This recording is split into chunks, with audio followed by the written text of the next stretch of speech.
하나님 말씀 보겠습니다. 하나님 말씀은 구약성경 창세기 17장입니다. 구약성경 창세기 17장 14절까지만 보겠습니다.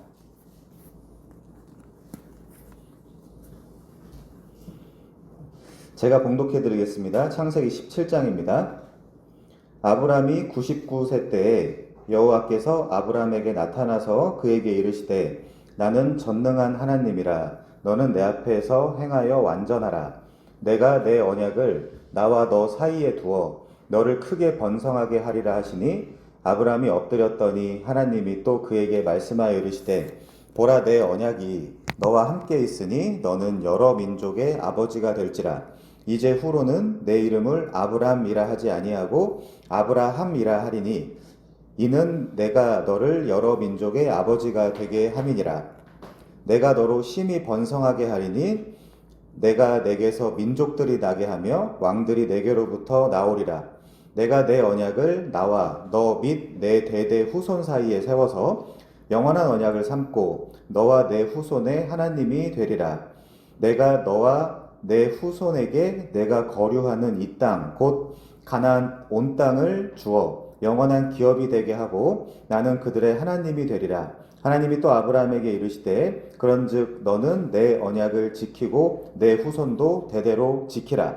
너희 중 남자는 다 할례를 받으라. 이것이 나와 너희와 너희 후손 사이에 지킬 내 언약이니라. 너희는 포피를 베어라. 이것이 나와 너희 사이의 언약의 표징이니라. 너희의 대대로 모든 남자는 집에서 난 자나 또는 너희 자손이 아니라 이방 사람에게서 돈으로 산 자를 막론하고 난 지 8일 만에 할례를 받을 것이라.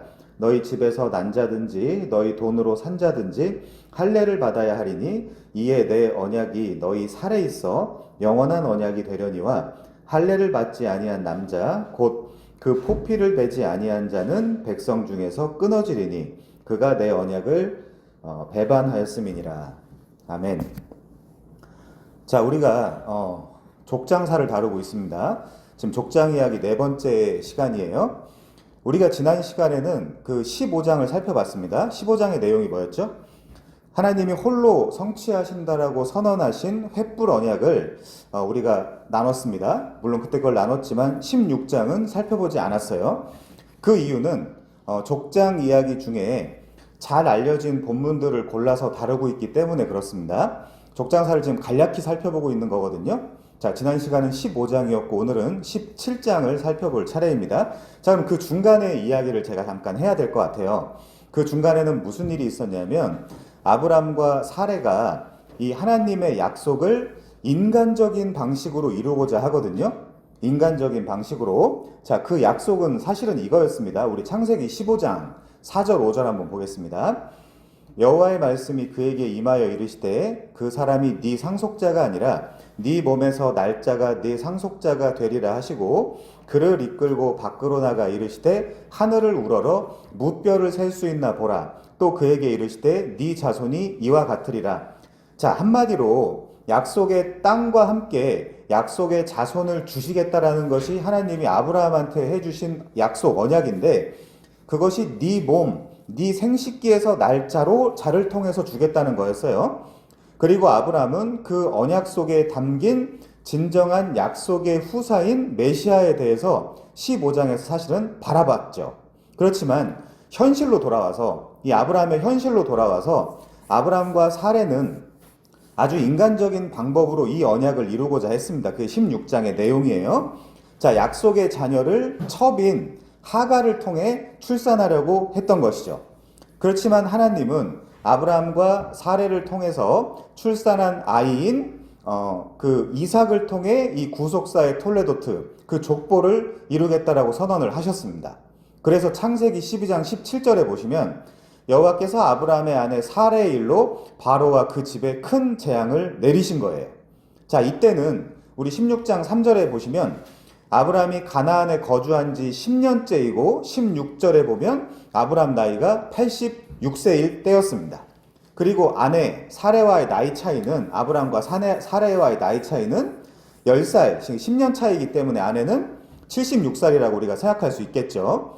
아무튼 매우 인간적인 방법으로 하갈을 취해서 마치 들나귀 같은, 그 12절에 나오죠? 이스마엘을 출산하여 그가 모든 사람을 치고 또 모든 사람이 그를 치며 그렇게 그는 모든 형제와 대항하면서 살게 되는 그 운명을 타고난 자가 되는 거거든요. 그리고 나서, 그런 일들이 있고 나서, 즉 아브라함과 사레가 굉장히 인간적인 방법으로 하나님의 언약을 이루고자 했던 그 사건 이후에 1절이 이어지는 겁니다. 자, 오늘 1절부터 보겠습니다. 1절 보시면 아브라함이 99세 때, 그러니까 나이가 99세가 된 거예요. 여호와께서 아브라함에게 나타나서 그에게 이르시되 나는 전능한 하나님이라 너는 내 앞에서 행하여 완전하라, 이렇게 말씀을 하십니다. 자, 아브람은 아부와 람의 합성어라 그랬죠? 높은 아버지, 고귀한 아버지란 뜻입니다. 이 이름은 바벨론 문명권, 그러니까 메소포타미아 문명권 아래의 이름이에요. 쉽게 이야기해서 세상의 이름이다 라고 생각하시면 됩니다. 자, 누구나 높은 사람, 누구나 고귀한 사람이 되고 싶잖아요. 그 자기 자식들, 자기 자녀들도 그렇게 됐으면 좋겠잖아요. 그런 이름이에요. 그런 이름. 자, 그리고 그런 그의 나이가 99세가 되었습니다. 99살이 된 거죠. 자, 75세에 아브라함은 하란을 떠났죠. 그게 12장 4절입니다. 그리고 16장 3절에 보시면 이 아브라함이 가나안에 거주한 지 10년째라고 했으니까 우리 지난 시간에 파악을 했죠. 그때가 85세쯤 되었을 것입니다.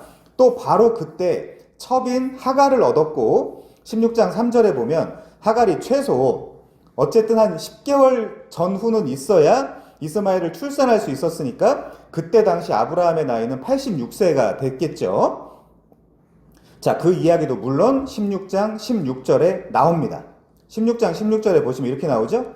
하갈이 아브라함에게 이스마엘을 낳았을 때에 아브라함이 86세였더라. 이 표현이 나오죠. 자, 그렇다는 것은 오늘 본문에서 아브라함의 나이가 99세라고 그러니까 13년이 흘렀겠구나라는 결론을 우리가 알 수 있습니다. 자, 그러면 기가 막힌 사실은 이거예요. 사실은 기가 막히는 사실은 바로 이겁니다. 인간적인 방법으로 이 여호와께서 주셨던 그 언약을 이루려고 했던 아브라함에게 하나님이 무려 13년간 침묵하신 거예요. 여러분, 성도에게 가장 고통스러운 것은 뭐냐면요, 돈이 없는 것도 아니고, 물론 돈 없어서 많이 고통스러우시죠. 얼굴이 못생긴 것도 아니고 사람들한테 오해받는 것도 아닙니다. 성도에게 가장 고통스러운 것은, 잘 생각해 보세요, 다름 아닌 하나님의 침묵, 하나님의 부재입니다. 참 성도에게 하나님의 침묵은 피가 마르고 이 뼈가 깎이는 고통이거든요.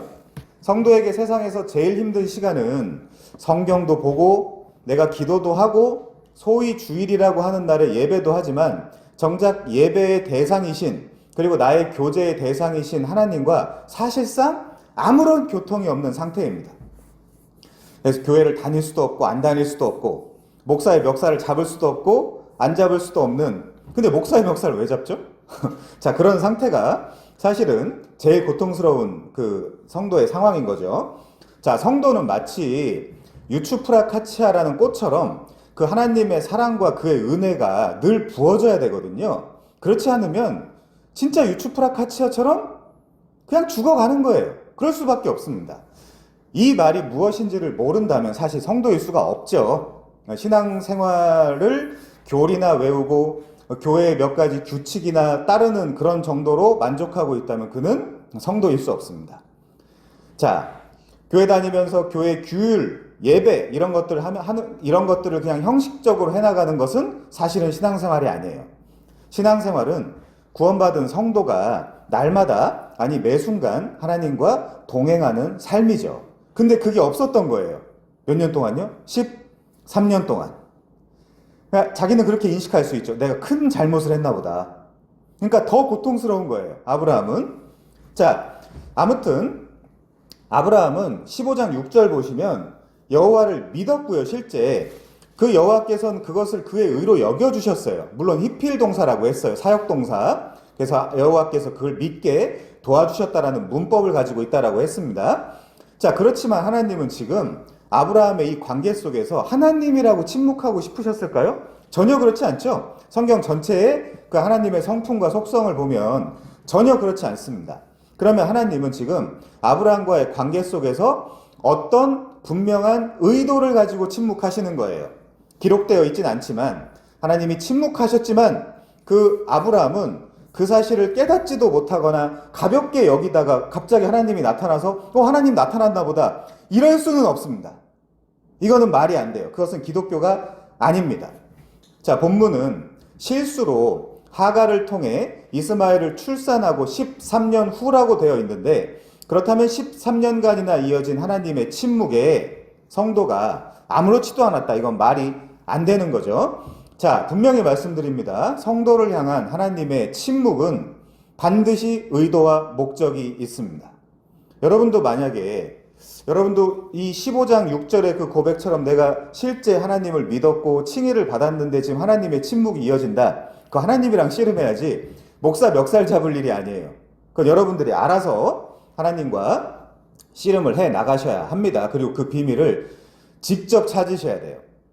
자, 성도를 향한 그 하나님의 침묵은 반드시 의도와 목적이 있어요. 물론 본문에서 이 하나님의 침묵의 의도는 분명 이렇게 보입니다. 아브라함이 잘못한 사실, 즉 자신의 생각으로 혹은 자신의 전략으로 이 하나님의 언약을 아주 인간적인 방식으로 내가 성취를 해야 되겠다라는 생각이 얼마나 잘못된 것인지를 깨닫게 하기 위한 침묵으로 보입니다. 지난 시간에 우리 찾아봤었죠? 나아만이 뭐라고 이야기하죠? 내 생각에는 이렇게 해야 되는 거 아니냐, 하나님의 사자가 이렇게 해야 되는 거 아니냐. 자, 오늘 아브람과 하갈도 지금 뭘 한 거냐면요, 16장에서 내 생각에는 이렇게 하면 언약 자손을 출산할 수 있지 않을까라고 생각을 한 겁니다. 자, 이놈의 내 생각에는 이 신앙생활의 가장 큰 적이라고 말씀을 드렸어요. 아무튼 13년 만에 나타나신 하나님은 자신을 지금 어떤 이름으로 계시하시죠? 하나님은 여러 가지 이름이 있습니다. 그렇죠? 그 상태, 상황, 배경, 환경에 따라서 당신의 이름을 다양하게 계시를 하시거든요. 지금 뭐라고 계시하시죠? 엘 샤다이. 전능하신 하나님으로 계시하고 계십니다. 자기를 그렇게 소개하는 거죠. 이 엘 샤다이, 두 합성어입니다. 엘과 샤다이의. 즉 전능하신 하나님은 우리 LXX라는 성경 아시죠? 거기 보시면 어떻게 번역을 해놨냐면요, 이 부분을 판토크라토르라고 번역을 해놨는데요. 이 부분은 히라버로 어떤 의미를 갖고 있냐? 전능자, 주권자. 우리 옴니라는 그 접두 아시죠? 옴니. 전능자, 주권자, 통치자, 강한 자, 즉 무소부재하며 모든 일을 자신의 뜻대로 할 수 있는 전능하신 하나님, 올마이티 갓이라고 번역을 해놨거든요. 자, 성경에서 이 성경은 이 이름을 굉장히 중요하게 생각을 하는데, 이 엘 샤다이, 즉 전능하신 하나님이라는 표현은 지금 문맥 속에서 아브라함아, 난 지금 살아있고 언약을 체결하고 또 그 성취하고 또 이 모든 것들을, 자연과 세계를 창조하고 섭리하고 보존하는 그 여호와라든지 엘로힘이라든지 이런 성호들을 다 포괄해서 너한테 지금 분명한 어떤 그런 의도와 목적을 가지고 찾아왔고, 그걸 내가 네 방식이 아니라 내 방식으로 이루겠다라는 어떤 그런 선포를 하고 있는 칭호라고 볼 수 있어요. 이 전능하신 하나님이라는 표현은. 자, 의도적으로 13년이나 침묵을 하시고 지금 가장 자신을 이 성호로 계시하시기에 적절한 시기와 때에 나타나신 하나님은 자신을 나는 지금 전능자다라고 이야기를 한 거예요. 그럼 무슨 일이 일어날까요? 불가능한 일이 가능해지는 일이 일어나야 그 문맥적으로 맞겠죠. 우리가 그렇게 추측을 해볼 수 있습니다. 자, 이런 전능자께서 바로 99살의 99세의 아브람, 즉 마른 막대기 같고 떨어진 낙엽 같은 아브라함에게 찾아오셔서 인간적으로는 절대로 성취하거나 달성할 수 없는 그 후사에 대한 언약을 온전히 이루기 위해 나타나신 이 하나님을 계시하기 가장 좋은 표현이죠. 올마이티 가시, 엘샤다이가요. 자, 99세가 되어 언약적 성취도 없고 그로 인해 급한 마음으로 인간적인 방식으로 언약을 성취해보고자 노심초사했던 아브라함에게 나타나 자신을 계시하신 이름이 엘샤다입니다. 물론 출애굽기 6장 3절에 보면 뭐라고 이야기하고 있죠? 하나님은 아브라함을 포함한 족장들에게 여호와라는 칭호보다, 그렇게 뚜렷하게 그 여호와라는 칭호보다 전능한 하나님으로 분명하게 나타났다고 그러잖아요. 자, 그런 표현을 우리가 같이 생각해 볼 수 있을 것 같습니다. 자, 이것의 그럼 신약적 의미는 뭘까요? 이것의 신약적 의미는 본문의 아브람뿐만이 아니라 온 세상에 흩어져 있는 자기 백성들에게 이 아브람 언약의 실체이신 예수 그리스도께서 너희들을 지금 불꽃 같은 눈으로 지켜보시고 보호하시며 은혜 베푸시고 사랑을 주시는 것을 그런 형언할 수 없는 은총을 지금 보여주고 있다라고 우리가 신약적 의미로 바라볼 수 있는 거예요. 자, 우리 요한계시록 1장 8절 한번 볼까요? 그 예수님을 어떻게 표현하고 있냐? 요한계시록 1장 8절 보겠습니다. 자, 주 하나님이 이르시되 나는 알파와 오메가라. 처음과 끝이라는 얘기죠. 그 히라보의 그 알파벳의 처음과 끝이 알파와 오메가입니다.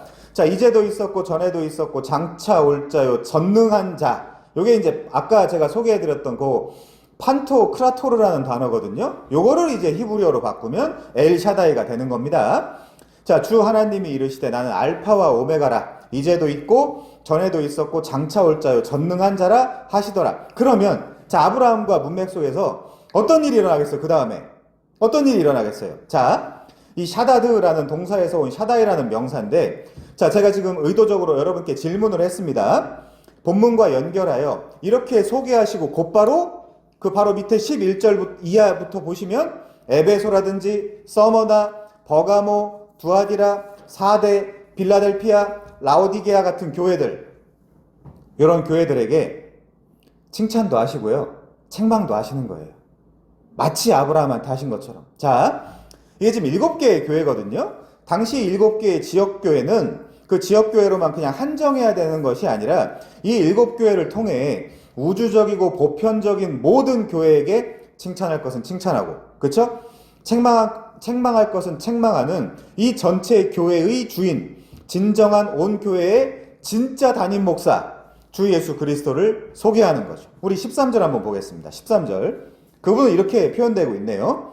촛대 사이에 인자 같은 이가 발에 끌리는 옷을 입고 가슴에 금띠를 띠고 그의 머리와 털의 희기가 흰 양털 같고 눈 같으며 그의 눈은 불꽃 같고 그 발은 풀무불에 단련한 빛난 주석 같고 그의 음성은 많은 물소리와 같으며 그의 오른손에 7별이 있고 그의 입에서 좌우에 날선검이 나오고 그 얼굴은 해가 힘있게 비치는 것 같더라. 그분을 그렇게 표현하고 있죠?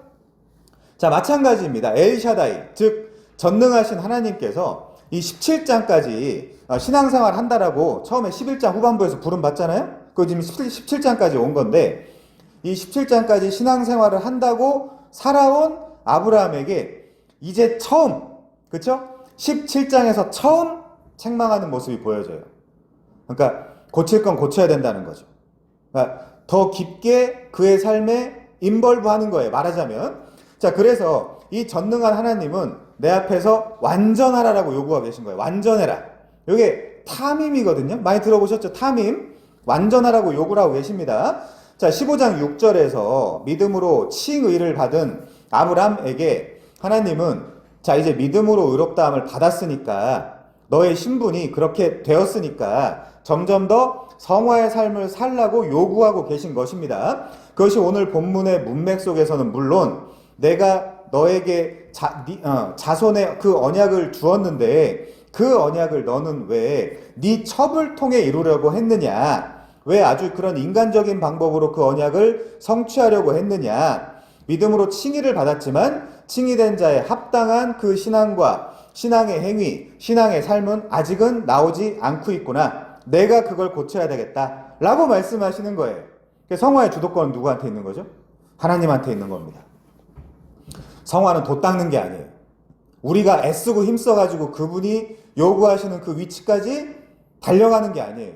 그분이 먼저 한 발 앞서서 그 성화조차도 이뤄가시는 것입니다. 그래서 일부러 마른 막대기 같고 마른 장작 같은 99살에 찾아오시는 거예요. 아, 이제 안 되겠지. 아, 내가 생각해도 이제 더 이상 소망이나 희망이 없지. 라고 생각할 때 찾아오시는 겁니다. 자, 이 99살, 그러니까 99세라는 나이는 인간적으로 생각해 보세요. 자손의 언약을 절대로 이룰 수 없는 그 상태를 비유하고 있는 나이예요. 여러분도 마찬가지입니다. 신앙생활을 한다라고 하지만 이런 하나님의 먼저 한 발 앞선 양육이 없으면 사생자가 되는 거죠. 히브리서 12장이지 않습니까? 자, 그래서 하나님은 본문 1절에서 보는 바와 같이 다른 누구도 아닌, 그쵸? 택정함을 입은 아브람, 즉 너는 내 앞에서 행하여 완전하라라고 말하고 있습니다. 이것이 아버지인 하나님이 자녀를 길러가시는 방식인 거죠. 자, 여기도 지금 근데 또 재밌는 흥미로운 동사가 하나 나옵니다. 할라크죠? 할라크. 행하여.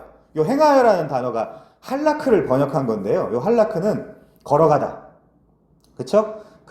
히라보로는 페리파테오죠. 페리파테오. 걸어가다. 살아가다. 뭐 이제 이런 의미라고 생각할 수 있습니다.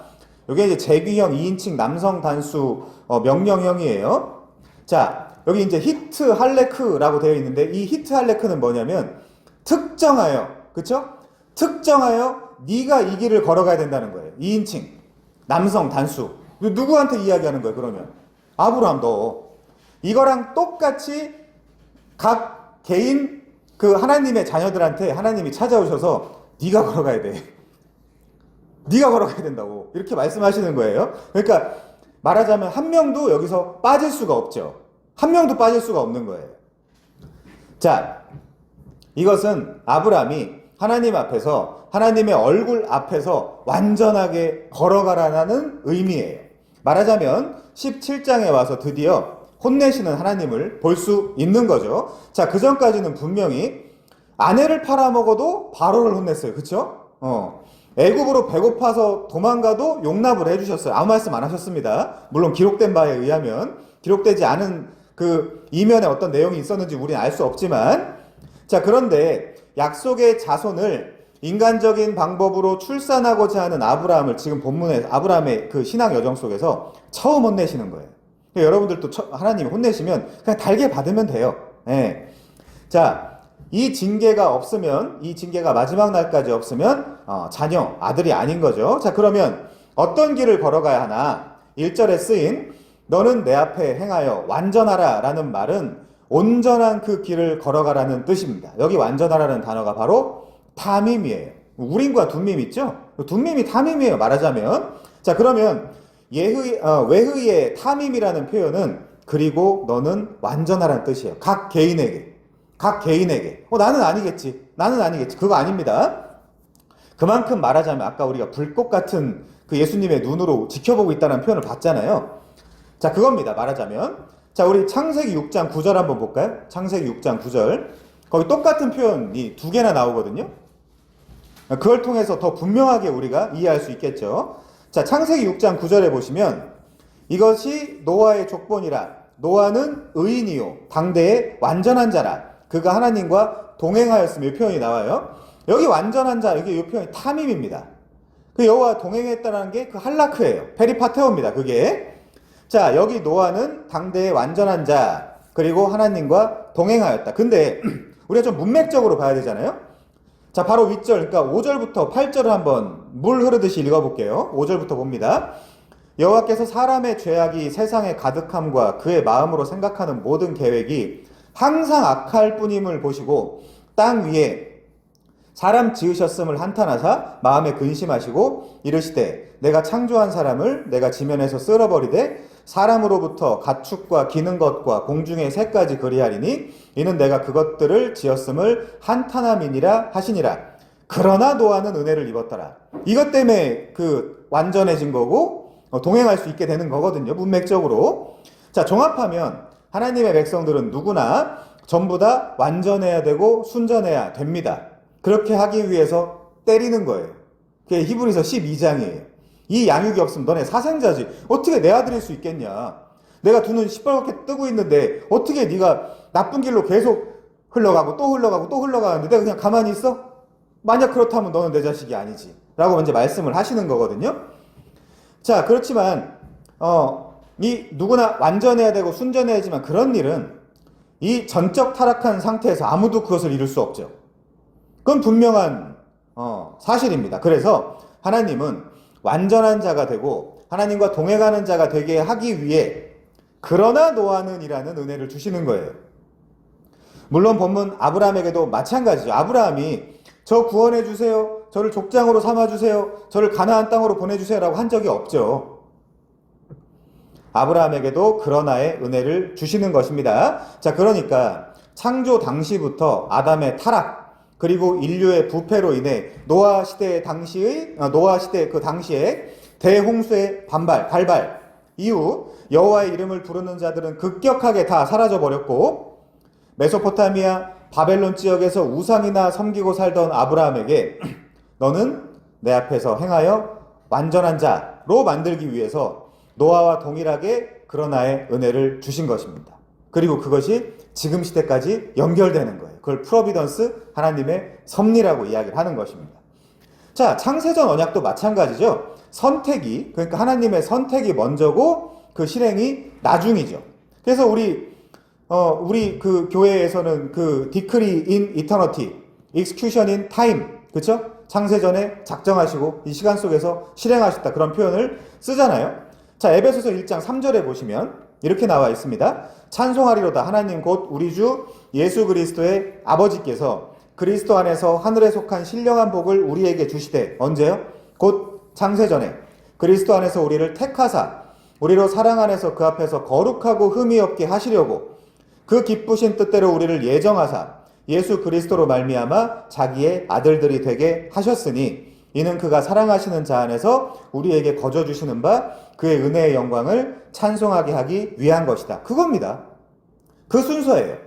자, 이 본문도 뜯어보면 창세전에 그리스도 안에서의 택함이 먼저고 그 사랑 안에서 거룩하고 흠이 없게 하려는 것이 나중으로 되어 있죠. 아브라함한테도 마찬가지입니다. 그 저나 여러분한테도 마찬가지예요. 이 구원의 목적은 그 은혜의 영광을 찬송하게 하는 것이죠. 자, 마찬가지로 에녹도 창세기 5장 4절에 보면 뭐 했어요? 에녹이라는 사람 뭐 했습니까? 동행했죠. 자, 노아도 6장 9절에 보면 뭐 했어요? 완전했고 동행했죠. 자, 아브람도 지금 여전히 그 은혜의 영광을 찬송하고 있을 것입니다. 지금 에녹도, 노아도, 아브람도 지금 살아있을 거 아니에요. 그쵸? 자, 우리 여러분들이 성경을 믿는다면 그렇다는 것입니다. 자, 그것이 구원의 목표와 목적이죠. 그래서 역대상 16장 29절에 보면 여호와의 이름에 합당한 영광을 그에게 돌릴지어다. 그 앞에 들어갈지어다. 아름답고 거룩한 것으로 여호와께 경배할지어다. 이렇게 표현되고 있어요. 자, 성경은 하나님 앞에서 성도가 거룩해야 함을 강조하고 있죠. 레위기 같은 데 보면 계속 나오잖아요. 레위기 11장 45절이나 19장 2절에 보면 내가 거룩하니 너희도 거룩해라, 이런 표현들이 나오잖아요. 자, 물론 신약 마태복음 5장 48절에는 신약이에요. 분명히 신약에는 뭐라고 나와 있냐? 그러므로 하늘에 계신 너희 아버지의 온전하심과 같이 너희도 온전해라. 이거는 구약시대에 살았던 성도라고 또는 신약시대에 살았던 성도라고 다른 게 아니에요. 똑같아요. 너희 아버지의 온전하심과 같이 너희도 온전해라. 그 온전케 하는 그 하나님의 과정이 없으면 사생자다, 이제 그거예요. 자, 그런데 성경에서 그 온전과 거룩의 끝, 그리고 그 완성이 어디에서 이루어집니까? 십자가죠. 분명히 십자가죠. 그래서 요한복음 19장 30절에 보시면 이런 표현이 있어요. 예수께서 신 포도주를 받으신 후에 이르시되 다 이루었다. 예수님 스스로라면 다 이루어야 될 게 있어요? 우리를 위해 다 이룬 거잖아요. 그쵸? 우리를 위해 다 이룬 거죠. 자, 그런 표현이 있고요. 그래서 인간이 하나님께 해야 할 모든 의무를 예수께서 대표로 그리고 대신하여 대속을 해주셔서 그걸 테텔레스타이, 다 이뤘다라고 지금 예수님이 십자가에서 표현하고 있는 거죠. 그래서 성경에서 온전한 거룩과 온전한 완성은 십자가밖에 없습니다. 십자가밖에 없어요. 자, 우리 몇 가지만 살펴보겠습니다. 고린도전서 1장 2절 가볼게요. 이런 부분들은 여러분들의 그 마음속에 확실히 이해하고 계시면 좋겠습니다. 자, 고린도전서 1장 2절에 보시면 고린도에 있는 하나님의 교회 곧 그리스도 예수 안에서 거룩하여지고 성도라 부르심을 받는 자들과 또 각처에서 우리 주 곧 그들과 우리의 주 대신 예수 그리스도의 이름을 부르는 모든 자들에게 하나님 우리 아버지와 주 예수 그리스도로부터 은혜와 평강이 있기를 원하노라 라고 인사를 하자마자 분쟁하네. 아니, 이방인들도 없는 엄마랑 자는 간음을 행하고 있네, 지금. 아니, 세상 법정에 송사하고 있네. 그렇게 머리들이 나빠? 교회가 세상을 판단하고 세상이 잘못했다를 정죄해줘야 되는데 지들끼리 싸우고 있어? 라는 이야기를 하는 거예요. 음행이 불타? 그럼 결혼해. 아니, 그런 이야기를 하는 거예요. 우선 성도라고 얘기한 다음에. 그쵸? 자, 몇 가지만 더 보겠습니다. 다 보면 시간이 좀 그러니까 데살로니가 후서 1장 23절 보죠. 데살로니가 후서 2장 13절 보겠습니다.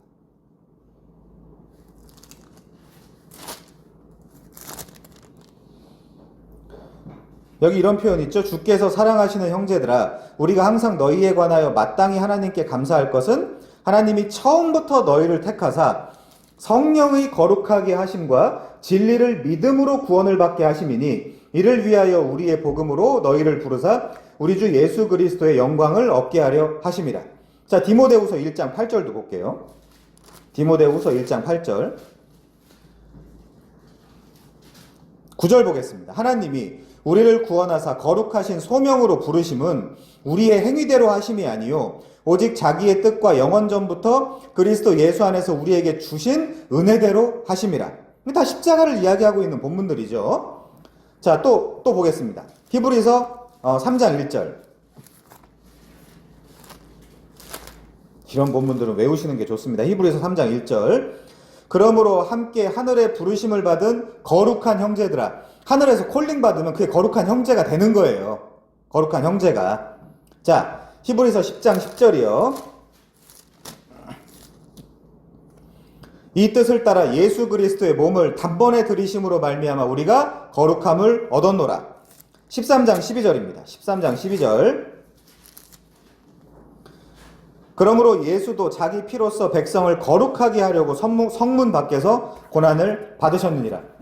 말하자면 이런 것들이에요. 이렇게 성경 전체에서 말하는 하나님 앞에서의 완벽함, 그리고 온전함, 완전한 거룩은 뭐예요? 칭의예요. 칭의.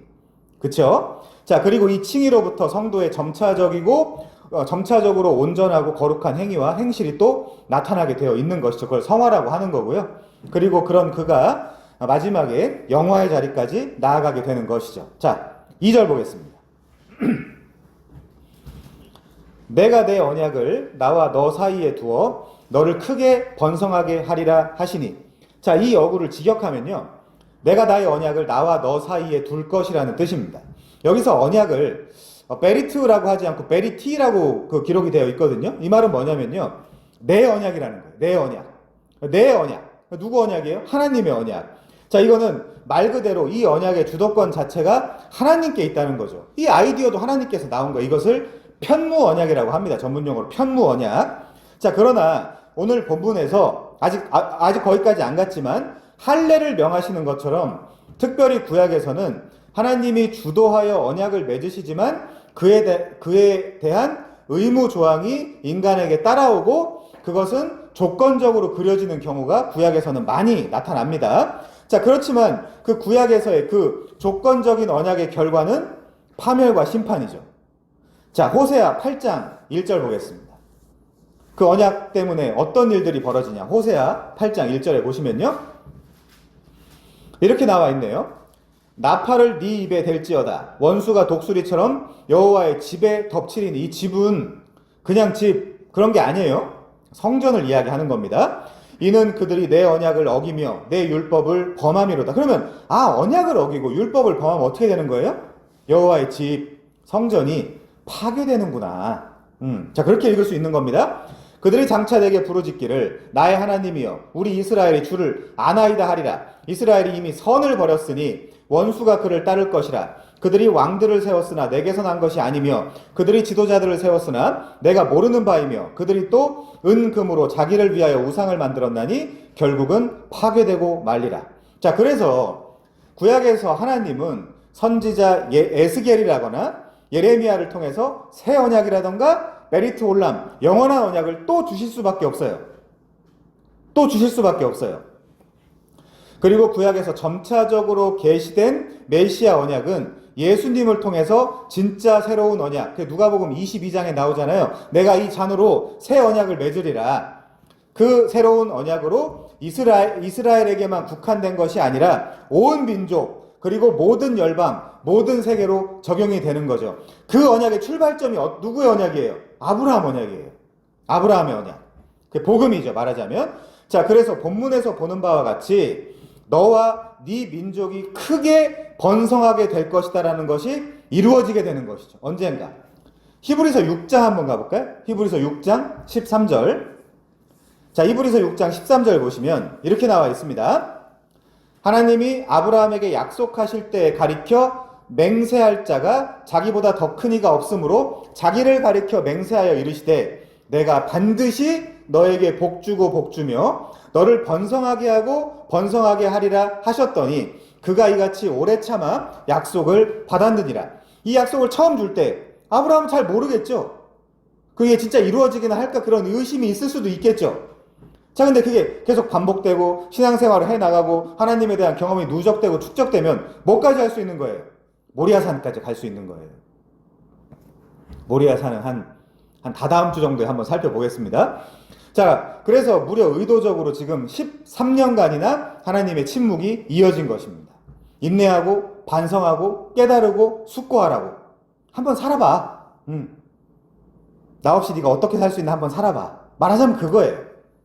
자, 그리하여 반드시 복주고 복주며 너를 번성하게 하고 번성하게 하는 신실하신 하나님을 네가 체험해야 된다. 체험해야 된다. 그래서 그 참음을 통해서 그 약속을 받으라고. 그러니까 지금 말하자면 성경이 미리 아브라함에게 복음을 전하고 있는 거죠. 복음을 전하고 있는 거죠. 우리 갈라디아서 3장 6절 가보겠습니다. 갈라디아서 3장 6절. 자, 거기 보시면 이렇게 나와 있네요. 아브라함이 하나님을 믿음에 그것을 그에게 의로 정하셨다함과 같으니라. 너는 내 자녀다, 내 백성이다라고 정한 거예요. Justification by faith alone. 믿음으로, 오직 믿음으로 치기를 한 겁니다. 그런즉 믿음으로 말미암는 자들은 아브라함의 자손인 줄 알지어다. 또 하나님이 이방을 믿음으로 말미암아 의로 정하실 것을 성경이 미리 알고 아브라함에게 복음을 전하되 모든 이방인이 너로 말미암아 복을 받으리라 하셨느니라. 창세기 12장이죠? 정확하게 해설을 해주고 있죠. 자, 그러므로 믿음으로 말미암은 자들은 믿음이 있는 아브라함과 함께 복을 받느니라. 그 복이 뭔데요? 하나님 나라의 완성, 성취. 그 다음에 깨어진 그 안식의 회복, 안식의 완성. 그때부터는 쉬는 거예요. 하나님도 자기 일을 마치고 쉬심같이 우리도 자기 일을 마치고 쉬느니라. 히브리서에 나오잖아요, 이 얘기가. 자, 성도가 이 언약의 성취를 보기 위해선 뭐가 필요해요? 참음과 인내가 필요해요. 그래서 여러분 다 싫어하는 단어겠지만 성령의 열매 중에 사랑과 희락과 화평과 오래 참음이 들어가 있는 거예요. 오래 참음이. 오래 참음이. 자, 참음과 인내가 필요한 겁니다. 자, 사람들이 가끔 그런 말을 하죠. 아니, 왜 일을 그렇게 하세요, 하나님은? 그럼 저는 그렇게 얘기를 합니다. 당신이 하나님 아세요. 저 모르죠, 제가 하나님이 왜 그렇게 일을 하시는지. 자, 그 말 말고 제가 해드릴 수 있는 말이 없죠. 자, 우리는 이 아브라함에게 주신 하나님의 언약을 통해서 깨달을 수 있는 것은 이 언약의 최종 목적은 복주고 복줘서 번성케 하고 번성케 하는 것이구나 라는 것입니다. 그걸 한마디로 표현하면 뭐예요? 그게 하나님 나라예요. 하나님 나라예요, 그게.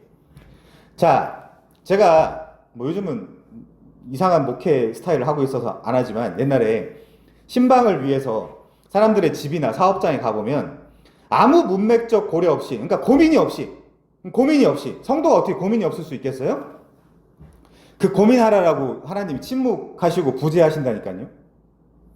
자, 아무런 문맥적 고려나 고민 없이 어떤 업체에서 선정한 자극적인 선구, 즉 딱 그 부분만 떼서 내가 너를 복주고 복주며 너를 번성케 하고 번성케 하리라는 선구를 자랑스럽게 붙여놓는 경우가 있습니다. 그게 가장 많이 붙어있는 데가 어디죠? 식당 가면.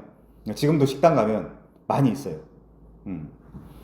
자, 그런데 이 선구는 창세기 12장에서 본 바와 같이 메소포타미아, 즉 바벨론 지역에서 아브라함이라는 한 사람을 택하시고 뽑아내 세상 나라와 반대되는 하나님 나라를 만들어 하나님이 통치하시고 하나님이 다스리시는 그 신정국가 안에서 영원한 안식을 누리라는 개념으로서의 복이지, 고작 자기 사업장 하나 잘 되라고 걸 수 있는 선구가 아닙니다. 그거 건다고 미신적으로 음식 실력도 없는 그 식당이 갑자기 잘 되지 않아요. 그런 거 아닙니다. 자, 그런 짓 하면 안 돼요. 내가 뭘 갖다 붙일래도 그게 무슨 뜻인지 명확하게 알고 갖다 붙여야 돼요. 정리하면 아브라함을 통해, 아니 아브라함의 자손인 예수 그리스도를 통해 세상에 속했던 그 열방이 하나님 나라로 돌아와 영원한 안식을 누리는 것이 성경이 말하는 최종적인 복인 것입니다. 그것을 온전히 이루기 위해서 지금 하나님은 또 자기 방법으로 언약을 성취하려고 했고, 심지어 99세의 나이가 되어 혼란과 고통과 회의와 의심뿐인, 나아가 그래갖고 지금 제가 가끔 얘기하죠. 인간에게 가장 슬픈 단어가 뭐냐? 체념. 이게 진짜 슬픈 단어거든요. 인간에게 체념이라는 거는. 나아가 지금 체념뿐인 아브라함이 뭐 하겠어요? 99세의 나이에 집에 앉아가지고. 이 체념뿐인 아브라함에게 찾아와, 내가 너를 찾아와서 맺은 그 언약은 네가 100살이든 1000살이든 그런 거랑 상관없이 반드시 나의 힘과 능력으로 성취된다는 것을 선포하는 장면이에요. 우리도 마찬가지입니다. 우리 개인 구원사도 마찬가지예요. 이 사건을 우리한테 적용을 해보면, 여러분이 어디 가서 말할 수 없는 이상한 짓을 하든, 무슨 심각한 죄를 짓든, 아니면 이상한 망상에 빠지든, 하나님은, 여러분이 하나님의 백성이라면 여러분께 찾아오셔서 너는 내 앞에서 완전하라라고 말씀하시고, 도저히 객관적으로 내가 내 스스로를 살펴봤을 때 구원받지 못할 것 같은 우리의 삶 속에 또 언약을 주시고, 또 언약의 의식을 거행하시고, 그게 횃불 언약이죠. 그리고 또 언약의 오트, 표징을 주시고 확증식까지 해주시면서 계속해서 만들어가는 거예요. 성도를. 원래 그런 겁니다. 신앙이라는 것이. 자, 인간은 원래 그렇게 표리부동하고 악하죠. 아까 우리 그 창세기 6장에서도 읽어봤잖아요. 하나님이 그 후회하실 정도로, 그거 물론 안스로포모르피즘이지만 신인 동영론적 표현이지만, 하나님이 뭔가 후회한다라고 성경에서 써놓을 만큼 인간은 악한 거예요. 아시죠? 난민 챙기자라고 했던 연예인, 사람들이 그러더라고요. 난민은 자식처럼, 자식은 난민처럼. 자, 저는 그 시상식에서 그분을 보면서 무슨 독립운동하는 줄 알았어요. 너무 당당하게 이야기해가지고 자기 자식을 챙기겠다라고 막 이야기를 해가지고 비장하게. 아무튼 연예계라는 것이 다 그런 거고요. 세상이 다 그런 거예요. 그래서 어떤 특정한 인간을 비난할 이유가 없어요. 우리 모습이 그러니까. 하나님이 보실 때 우리 모습이 그러니까. 자, 그래서 그런 것에 충격받을 필요도 없고, 내가 그보다 좀 나은 거 아니야? 라고 생각할 필요도 없다는 것입니다. 우리 3절 보겠습니다. 3절. 자, 그 말씀이 끝나자마자 이렇게 반응을 하네요. 아브라함이 엎드렸더니 하나님이 또 그에게 말씀하여 이르시되, 또 그에게 말씀하시네. 굉장히 중요한 표현입니다. 하나님은 말씀하시고 또 말씀하시는 분이죠. 자, 이 표현은 직역하면 아브라함이 얼굴을 땅에 떨어뜨렸다는 거예요. 지금 얼굴 땅에 떨어뜨렸다. 이 말은 위에 하나님의 말씀, 하나님의 그 말씀의 뜻을 이해했을 뿐만이 아니라 그 극도의 그 경외감을 표출한 거예요. 하나님께. 히브리인들의 하나님을 향한 관습적인 표현이거든요. 이건 하나님 앞에서 엎드리는 거. 자, 여기서 가장 중요한 것은 인간적 방식으로 언약을 성취하려 했던 자신의 부족함을 회개하고 있는 거죠. 또한 하나님의 언약을 문자 그대로 온전히 믿지 못하고 의심하고 제 생각, 제 방식대로 했던 모습을 반성하고 있는 것입니다. 그러나 놀라운 것은 그런 그에게 하나님은 또 말씀하세요. 하나님이 어떤 분이라고요? 또 말씀하시고 또 말씀하시고 또 말씀하시는 분입니다. 자, 이것이 복음이죠. 우리 욥기 33장 14절 한번 가볼까요? 뭐라고 써있나? 욥기 33장 14절입니다. 하나님의 상황과 우리 인간의 상황이 아주 적나라하고 사실적으로 묘사되어 있어요. 욥기 33장 14절. 하나님은 한번 말씀하시고 다시 말씀하실 때 사람은 관심이 없도다. 관심 없어요. 사람은 하나님의 말씀에. 그래서 하나님이 어떻게 하시냐? 로마서 10장 21절입니다. 로마서 10장 21절. 이스라엘에 대하여 이르되 순종하지 아니하고 거슬러 말하는 백성에게 내가 종일 내 손을 벌렸노라 하였느니라. 이렇게 하나님은 말씀하시고 사람은 안 듣고, 하나님은 또 말씀하시고 사람은 다시 안 듣고, 그렇게 계속해서 자기 백성에게 말씀하시는 분이 하나님이시죠. 그래서 호세아 2장 14절에 보면 그러므로 내가 그를 타일러 거친 들로 데리고 가서 뭘로 위로한대요? 말로 위로하고. 그 거친들이 어디예요? 광야잖아요. 미드바르, 미와 다바르, 말씀의 합성어죠. 말씀의 장소, 광야라는 곳은. 그래서 분명한 거예요. 여러분이 여호와의 앞에 행하여 완전하게 살지 못하고 있으면 하나님은 또 거친 들로 데리고 가는 거예요. 광야로. 거기서 뭐 한다고요? 말로 위로하고 또 말씀하시고 또 말씀하시고. 근데 여러분은 관심이 없죠. 자, 그게 우리 전체 인간입니다. 자, 그래서 종종 하나님은 광야를 허락하시고 그 광야에서 깨닫게 해주시는 거예요. 그러면 인간이 조금 철들게 되는 거죠. 아, 좀 철들었다 나는. 자, 그렇게 되는 겁니다. 자, 그래서 굳이 어떤 물리적 장소인 광야로 데려간다는 게 아니라 우리 인생 자체가 광야예요. 그래서 우리 인생 전체를 통해서 나의 불신앙을 걷어내고 이 회의와 염세주의를 걷어내고 한 걸음 더 소망과 믿음을 갖고 살게 하시는 분이 우리의 하나님이신 거죠. 자, 4절 보겠습니다. 4절. 보라, 내 언약이 너와 함께 있으니 너는 여러 민족의 아버지가 될지라. 다시 언약을 말씀하세요. 그쵸? 또 말씀하시고 또 말씀하시고. 자, 내 언약 베리티가 너와 함께 있으니 너는 반드시 여러 민족의 아버지가 될 거야. 하나님 진짜 고집 센 분이에요. 그래서 이 아브라함의 어떠함과 상관없이 이건 성취됩니다. 하나님이 말씀하셨기 때문에 반드시 성취돼요. 자, 근데 지금 상황은 어떻죠? 지금 자식이 한 명 있어요. 그렇죠? 그것도 잘못된 방식으로 태어난 자식이 하나 있어요. 게다가 노쇠한 나이, 즉 더 자식을 낳을 수 없는 상태와 조건에 있는데 뭔 여러 민족의 아버지냐 내가. 그렇지만 아브라함은 분명 이런 일이 있었습니다. 자, 볼게요. 창세기 15장입니다. 3절부터 7절. 아브라함이 또 이르되 주께서 내게 씨를 주지 아니하셨으니 내 집에서 길린 자가 내 상속자가 될 것입니다. 여호와의 말씀이 그에게 임하여 이르시되 그 사람이 네 상속자가 아니라 네 몸에서 날 자가 네 상속자가 되리라 하시고 그를 이끌고 밖으로 나가 이르시되 하늘을 우러러 뭇별을 셀 수 있나 보라.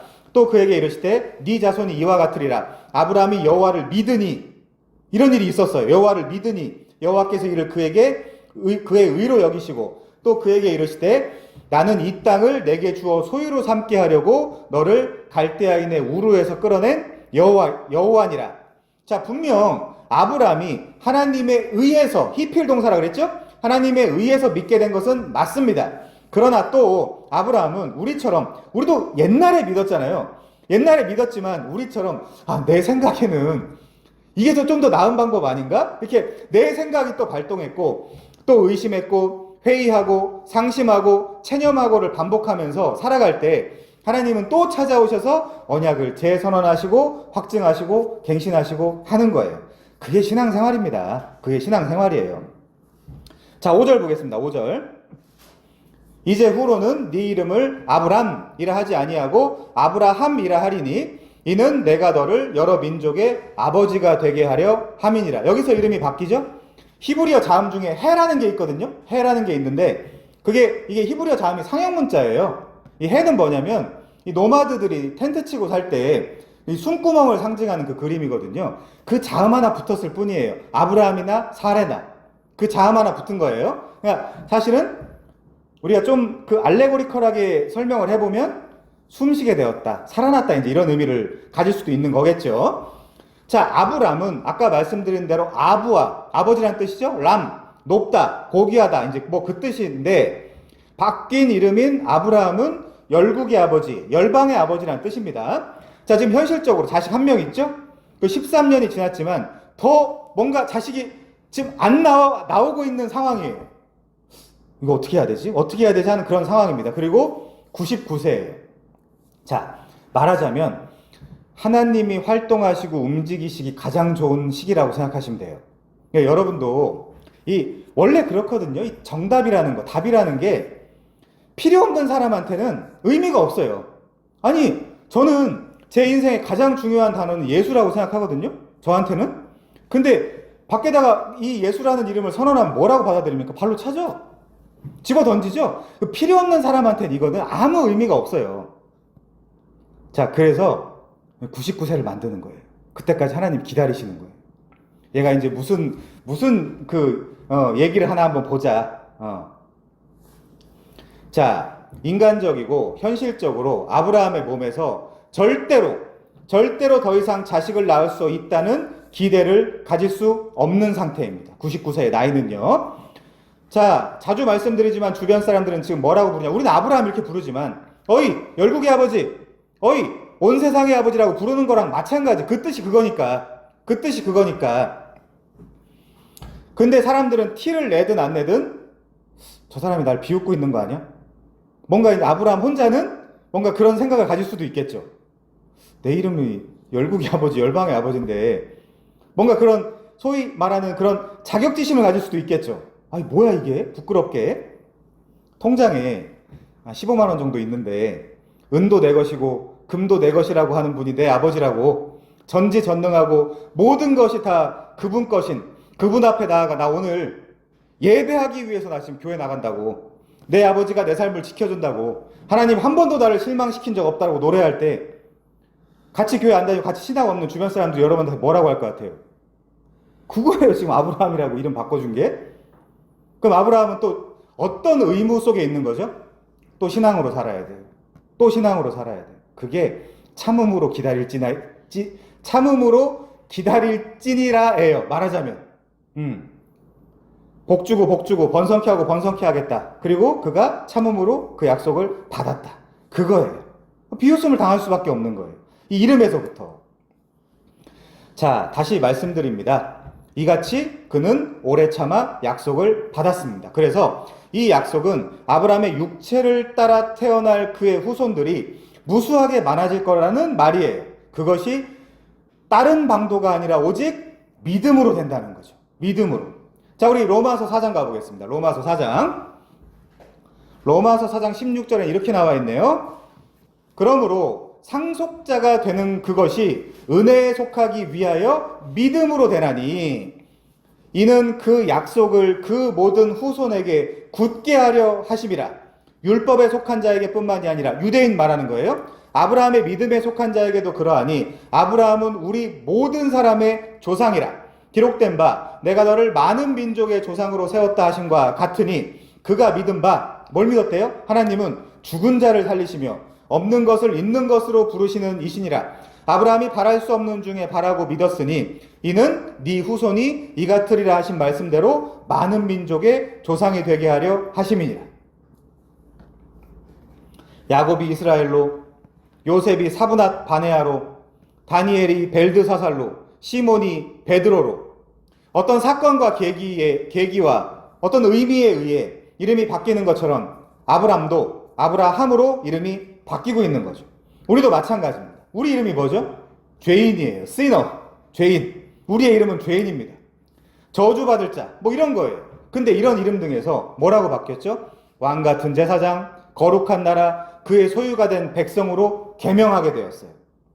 우리 요한계시록 3장 12절 한번 볼까요? 요한계시록 3장 12절입니다. 내가 속히 오리니 네가 가진 것을 굳게 잡아 아무도 네 면류관을 빼앗지 못하게 하라. 이기는 자는 내 하나님 성전의 기둥이 되게 하리니 그가 결코 다시 나가지 아니하리라. 내가 하나님의 이름과 하나님의 성 곧 하늘에서 내 하나님으로부터 내려오는 새 예루살렘의 이름과 나의 새 이름을 그의 위에 기록하리라. 이 새 이름을 받는 새 나라의 새 생명이 되어야 되는 거죠. 그렇게 하기 위해서 이 신앙에서 이기라는 거예요. 지금 예수님이 불꽃 같은 눈으로 이 7개 보편 우주적인 교회에 찾아오셔서 이겨 라고 말씀하시는 거예요. 그리고 이기는 것은 다른 것이 아니라 뭐죠? 믿음이에요. 성경에서 나와 있는 거. 제가 읽어드리겠습니다. 요한일서 5장 4절. 무릇 하나님께로부터 난 자마다 세상을 이기느니라. 세상을 이기는 승리는 이것이니 우리의 믿음이니라. 예수께서 하나님의 아들이심을 믿는 자가 아니면 세상을 이기는 자가 누구냐? 이는 물과 피로 임하신 이시니 곧 예수 그리스도시니라. 물로만 아니라 물과 피로 임하셨고 증언하는 이가 성령이시니 성령은 진리니라. 증언하는 이가 셋이니 성령과 물과 피라. 또한 이 셋은 합하여 하나이니라. 만일 우리가 사람들의 증언을 받을진대 하나님의 증거는 더욱 크도다. 하나님의 증거는 이것이니 그의 아들에 대하여 증언하신 것이니라. 하나님의 아들을 믿는 자는 자기 안에 증거가 있고 하나님을 믿지 아니하는 자는 하나님을 거짓말하는 자로 만드나니 이는 하나님께서 그 아들에 대하여 증언하신 증거를 믿지 아니하였음이니라. 또 증거는 이것이니 하나님이 우리에게 영생을 주신 것과 이 생명이 그의 아들 안에 있는 그것이니라. 12절 굉장히 중요하죠. 아들이 있는 자에게는 생명이 있고 하나님의 아들이 없는 자에게는 생명이 없느니라. 간단해요. 성경은 딱 이거예요. 그래서 육신적으로는 허다한 이스라엘 자손들은 말할 것도 없고, 여기서 뭐가 나와요? 이스마엘도 나오죠? 그리고 그두라도 나오죠. 그두라의 후손들 누구예요? 미디안 나오죠? 그리고 이 후손들 중에 에서를 통해서 에돔 족속도 나오죠? 다 아브라함에게서 나온 거나 마찬가지예요. 이 육신적인 자녀들뿐만이 아니라 약속의 자녀라 칭해지는 언약의 후손들도 허다하게 많아요. 그들이 하늘의 별과 같이 많다라고 하는 성경의 그 증언을 받은 믿음의 후손들인 것입니다. 로마서 3장 29절 볼까요? 로마서 3장 29절. 그 후손들에 대해서 어떻게 증거하고 있냐? 로마서 3장 29절. 하나님은 다만 유대인의 하나님이시냐? 또한 이방인의 하나님은 아니시냐? 진실로 이방인의 하나님도 되시느니라. 이방인은 어떻게 하나님께 어프로치 할 수 있죠? 믿음으로. 그쵸? 자, 로마서 4장 12절입니다. 로마서 4장 12절. 또한 할례자의 조상이 되었나니 곧 할례 받을 자에게 뿐 아니라 우리 조상 아브라함이 무할례 시에 가졌던 믿음의 자취를 따르는 자들에게도 그러하니라. 할례 받기 전에, 할례는 17장에 나오고요. 그렇죠? 그리고 믿음으로 인친 것은 15장 6절에 나오잖아요. 자, 갈라디아 3장 28절도 보겠습니다. 갈라디아 3장 28절. 거기 보시면요. 너희는 유대인이나 헬라인이나 종이나 자유인이나 남자나 여자나 다 그리스도 예수 안에서 하나이니라. 너희가 그리스도의 것이면 곧 아브라함의 자손이요 약속대로 유업을 받을 자니라. 맞습니다. 이렇게 이해하시면 되겠어요. 자, 본문 6절 보겠습니다. 좀 걷어내고요. TMI들은 좀 걷어내겠습니다. 시간이 없어서. 자, 6절. 내가 너로 심히 번성하게 하리니. 이 표현 또 나오죠? 하나님의 작정이에요. 이게 아브라함을 통해서 아브라함의 후손들, 믿음의 후손들이 심히 번성하게 해야 되겠다. 자, 그래서 내가 내게서 민족들이 나게 하며 왕들이 내게로부터 나오리라. 다음 주에 살펴보겠지만 그 사라한테도 똑같은 표현을 하시죠. 다음 주에 좀 더 깊게 어떻게 이런 자손들이 나오는지를 좀 살펴보겠습니다. 자, 당연히 아브라함을 통한 번성은 구약과 신약교회의 번성입니다. 우리 계속 이거 다뤘죠. 생육과 번성에 대해서 설명했습니다. 최근에. 자, 넘어가고요. 그래서 왕들이 나온다는 것도 우주적이고 보편적인 교회 차원에서 이해해야 돼요. 교회가 왕이거든요. 왜요? 왕 같은 제사장이니까. 이것은 완성된 하나님 나라를 보여주는 요한계시록에서 들어서 설명하는 것이 좀 나아 보여요. 몇 개만 보겠습니다. 요한계시록 1장 6절입니다. 요한계시록 1장 6절이요.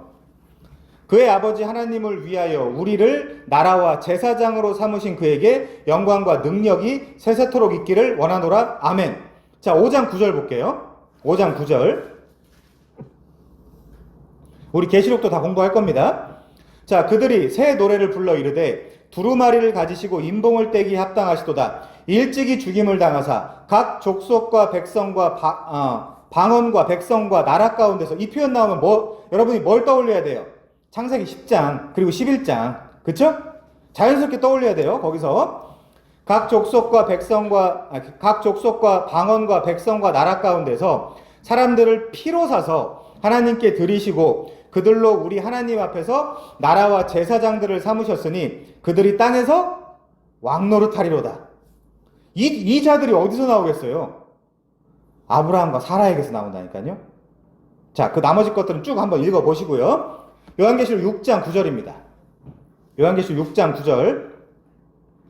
2일 후에 내가 보니 각 나라와 족속과 백성과 방언에서 아무도 능히 셀 수 없는 큰 무리가 나와 흰옷을 입고 손에 종려가지를 들고 보좌 앞과 어린 양 앞에 서서 큰 소리로 외쳐 이르되 구원하심이 보좌에 앉으신 우리 하나님과 어린 양에게 있도다 하니 모든 천사가 보좌와 장로들과 내 생물의 주위에 서 있다가 보좌 앞에 엎드려 얼굴을 대고 하나님께 경배하여 이르되 아멘. 찬송과 영광과 지혜와 감사와 존귀와 권능과 힘이 우리 하나님께 세세토록 있을지어다. 아멘 하죠. 자, 그리고 읽진 않겠습니다만은 요한계시록 20장 4절부터 6절에 누가 왕노릇해요? 누가 왕노릇합니까? 당연히 아브라함과 사라에게서 나온 그 믿음의 후손들이 말씀을 전하다가 그쵸? 목배임도 당하고 그러면서 그들이 왕노릇하는 그 모습들이 요한계시록 20장 4절부터 6절에 묘사되어 있습니다. 제가 최근에 많이 다뤘기 때문에 이 부분은 읽지 않겠습니다. 자, 본문 7절로 넘어가죠. 7절과 8절은 같이 보겠습니다. 7절과 8절은 제가 생각해보니까 준비해온 게 너무 많네요. 자, 7절과 8절은 그냥 한 번에 보겠습니다. 자, 내가 내 언약을 나와 너 및 네 대대 후손 사이에 세워서 영원한 언약을 삼고 너와 내 후손의 하나님이 되리라. 내가 너와 내 후손에게 네가 거류하는 이 땅 곧 가나안 온 땅을 주어 영원한 기업이 되게 하고 나는 그들의 하나님이 되리라. 자, 가나안 온 땅을 영원한 기업이 된다라고 했는데 그렇습니까? 아니죠. 뺏기고 1948년도에 찾았잖아요. 이스라엘이 뺏겼었잖아요. 그럼 이거 뭘 의미하겠어요? 하늘 가나안이에요. 하늘 가나안. 하늘 가나안. 자, 좀 해설을 할게요. 여기 영원한 언약이라는 표현이 나와요. 베리트 올람이거든요. 이게 베리트 올람. 요게 지금 7절에도 나오고요. 13절에도 나오고 다음 주에 보겠지만 19절에도 나옵니다. 베리트 올람이. 자, 이것은 물리적인 후손인 이스라엘 백성과 맺는 언약도 물론 되겠지만 1차적으로 이후 오는 그 신앙의 그리고 믿음의 모든 백성들과 언약을 맺겠다는 뜻이에요. 이 베리트 올람, 영원한 언약이라는 건요. 자, 오늘 본문은 할례 언약인데 그러면 오고 오는 모든 민족에게도 할례를 받아야 된다는 것이 그 논리가 성립되잖아요. 그럼 우리 할례 받아요? 아니잖아요. 그럴 필요가 없잖아요. 자, 그러면 그 의미는 우리가 어떻게 이해를 해야 되는가? 그걸 좀 이따 한번 살펴보겠습니다. 자, 우선 갈라디아서에서는 할례와 율법이라는 조건으로 점철된 복음이라는 것은 없다. 그렇게 이야기하죠. 그런 다른 복음은 없다라고 갈라디아서 전체에서 이야기하잖아요. 특별히 갈라디아서 1장 6절부터 10절에 보면 다른 복음은 없다. 다른 복음은 저주를 받는다. 그게 그 얘기거든요. 율법과 할례로 이루어진 복음. 자, 그러면 우리가 오늘 이 할례에 대한 의미를 좀 알아야 돼요. 할례에 대한 의미를. 자, 이 표현 우선 이 지금 7절과 8절에 나오는 이 표현 나는 너희 하나님이 되리라 라는 표현은 하나님과 사람이 언약을 맺고 그 언약이 성취될 때에 어떠한 일이 있을지에 대한 언약 선언문이라고 이해하시면 돼요.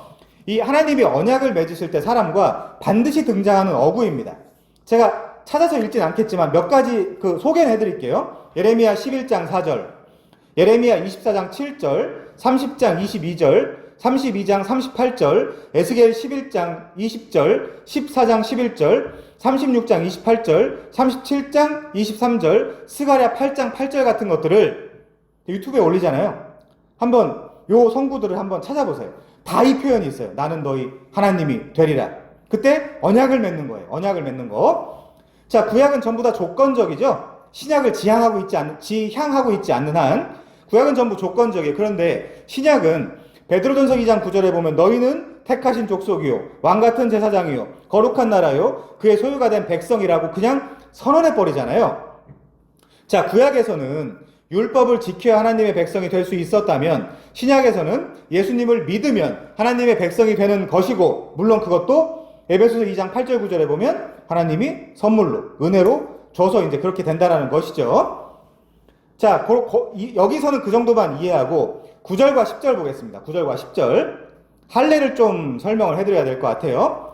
자, 하나님이 또 아브라함에게 이르시되 그런즉 너는 내 언약을 지키고 내 후손도 대대로 지키라. 너희 중 남자는 다 할례를 받으라. 이것이 나와 너희와 너희 후손 사이에 지킬 내 언약이니라. 이렇게 표현하고 있어요. 자, 드디어 할례가 나왔습니다. 이 할례 언약이 영원한 언약이 되어야 된다는 뜻인데, 그럼 우리한테도 어떤 효력을 미쳐야 될 거잖아요. 근데 사도 바울은 그렇게 하지 말라 그러잖아요. 자, 물론 할례 자체가 절대 아니라 할례에 담긴 그 의미가 영원한 언약이 되어야 된다는 뜻입니다. 결론적으로. 자, 본절에서 이 할례를 명하는 그 힘몰이라는 단어는 둥글게 자르다라는 뜻이에요. 둥글게 자르다.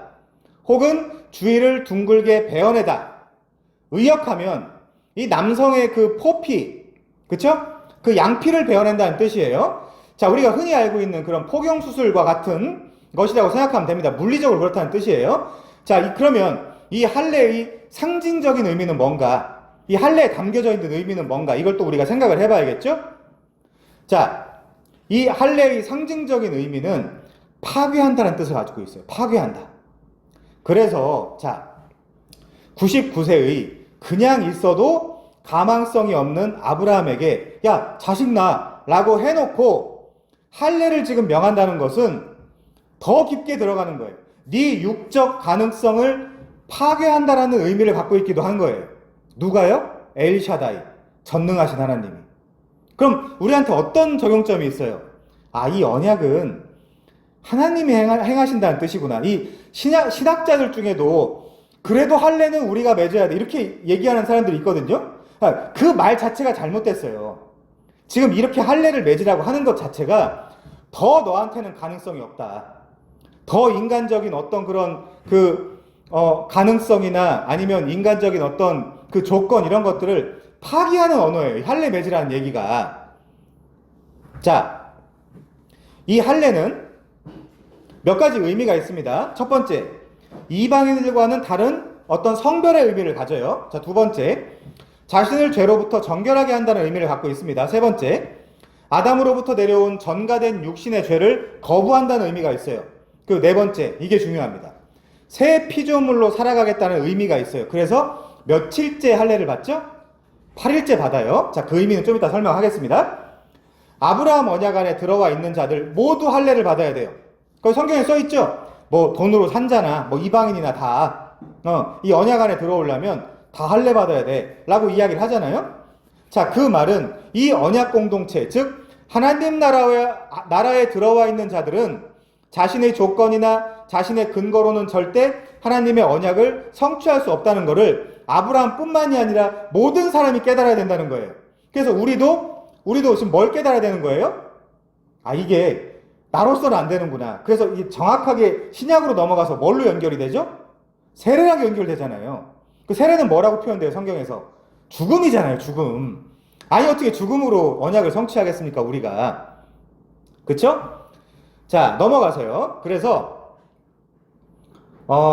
외적으로는 성기 끝에 그 살점을 잘라내는 정도지만 내적으로는 옛 자아를 파괴하고 분쇄하며 하나님 백성으로 거듭나야 한다라는 그 뜻을 가지고 있는 거예요. 그래서 당시 남자는 모든 가정의 대표였기 때문에 모든 남자가 하나님 나라, 하나님 언약 공동체로 들어오고 싶으면 이 할례 언약에 동참해야 됐어요. 논쟁의 여지가 있죠. 그 사도행전에 너와 네 집이 구원을 받으리라. 그거는 아직 이 구속사의 단계가 넘어가는 동안이고, 지금은 내가 믿는다고 내 집이 구원받지 않아요. 그때는 그 가족의 대표가 구원을 받으면 구원을 받는 것처럼 그려져 있기 때문에, 그래서 뭐 유아 세례나 뭐 할례나 뭐 다 그런 의미들을 담고 있었기 때문에 그런 거였거든요. 지금은 그렇지 않습니다. 지금은 각 개인이 믿어야 돼요. 할머니가 신앙이 좋아서, 엄마가 신앙이 좋아서 천국 가거나 그런 법은 없습니다, 지금. 자, 넘어가세요. 자, 심지어 우리 잘 알고 있죠? 이런 본문을 하나님이 모세를 불러서 그 반대하고 싫다는 애를 굳이 불러다가 기어코 애굽에서 자기 백성을 구원한다라고 소명까지 다 줘놓고 갑자기 숙소에서 모세를 만나거든요, 하나님이. 그때 하나님의 반응이 어떻습니까? 죽이려고 그래요, 모세를. 그 이유가 뭐죠? 할례 문제 때문에 그래요. 할례 문제 때문에. 자, 그래서 급히 그의 아내인 십보라가 아들들을 데려다가 돌칼로, 지금 할례랑 완전히 달라요. 돌칼로 한다는 거는 여러분들이 그 창세기에서 그 야곱의 자식들이 그 전략을 써서 했던 것도 우리가 이제 볼 수 있지만 굉장히 고통스러운 일이었죠. 아무튼 십보라가 아들들을 데려다가 이 아들들을 할례하고 그 포피를 잘라가지고 남편의 발 앞에다 던져버리거든요. 자, 그러니까 당신은 피난편이다 하면서 갑자기 그때 여호와가 모세를 놔줘요. 이상한 이런 그 본문들이 있단 말이에요. 그만큼 할례가 중요한 거예요. 그만큼 할례가. 자, 우리 11절부터 오늘 마지막 절인 14절까지 읽고 할례에 대해 설명하고 마치겠습니다. 자, 11절 볼게요. 너희는 포피를 베어라. 이것이 나와 너희 사이의 언약의 오트, 표징이니라. 너희의 대대로 모든 남자는 집에서 난 자나 또는 너희 자손이 아니라 이방 사람에게서 돈으로 산 자를 막론하고 난 지 8일 만에 할례를 받을 것이니라. 너희 집에서 난 자든지 너희 돈으로 산 자든지 할례를 받아야 하리니 이에 내 언약이 너희 살에 있어 영원한 언약이 되려니와 할례를 받지 아니한 남자 곧 그 포피를 베지 아니한 자는 백성 중에서 끊어지리니 그가 내 언약을 배반하였음이니라. 이렇게 이제 이야기를 하죠. 자, 난지 8일 만에 할례를 받아야 됩니다. 이 8이라는 숫자는 성경에서 짧게 설명하면 신체적으로 이 아기가 8일은 되어야만 할례를 받을 수 있다라고 유대 랍비들은 그렇게 이야기를 합니다. 자, 두 번째, 의식적으로 남자가 며칠 동안 부정하죠? 7일 동안 부정해요. 8일째 여기서 풀려나거든요. 그래서 그 8일째 할례를 받습니다. 그게 레위기 22장 27절에 나와 있어요. 자, 그리고 우리가 이제 영적인 의미를 좀 한번 도출해 보면 이 8일이라는 거는 7일 다음 날이죠. 7일째가 안식일인데 그 안식일 바로 다음 날이기 때문에 한 주의 시작, 그리고 새로운 세상의 시작, 그 한 주의 첫날로서 시작과 소생과 부활과 새 생명을 상징하는 거거든요. 그래서 굳이 우리도 안식 후 첫날에 우리가 그냥 모여서 예배를 하는 거예요. 그걸 기념을 하면서. 자, 그리고 죄의 몸을 벗어버리고 새 시대를 산다는 것을 의미하죠.